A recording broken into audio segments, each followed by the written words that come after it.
There is something universal to be said about the desire to belong, to have a space that feels like you, that feels like coming home, a longing to no longer feel lost because feeling found seems like a distant memory. So you find me in midwinter, both in season and in mind, hence I'm starting over, and maybe in that we are the same. Perhaps for so long we have walked such a narrow track that it didn't allow for company or diversions. But there's always another route.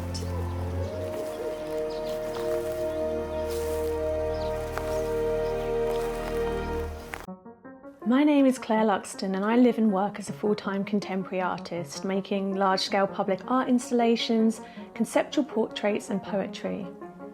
In my creativity, I've always felt somewhat alone, displaced, isolated, for feeling too deeply, seeing too much, absorbing it all.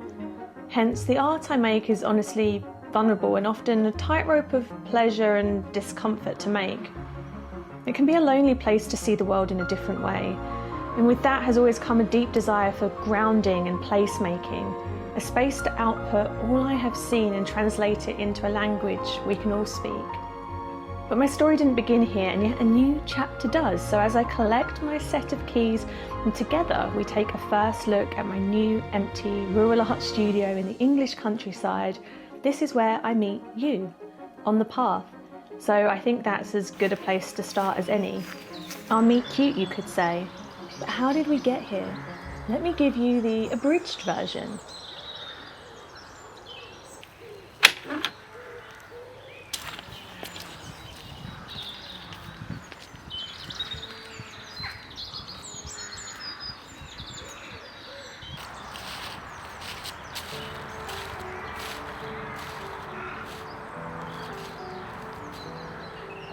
My dream was always to pursue a career as an artist.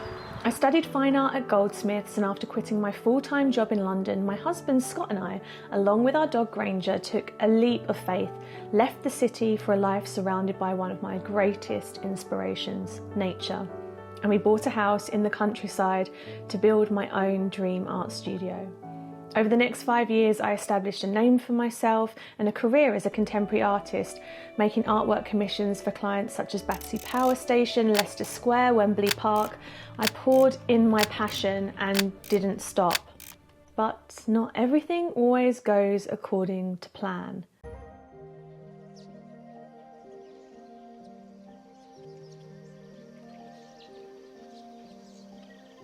"12 months ago, I gave up my last studio to finally pursue building my own on our land, but progress is slow and everything has taken much longer than expected. So I've now been without a studio to call home for over a year. This is the longest period of time I've ever gone without a dedicated space to make. It's always been a real privilege to have any space at any point in my life and career, but professionally it has become not just an ideal but a necessity. Which brings me to this space.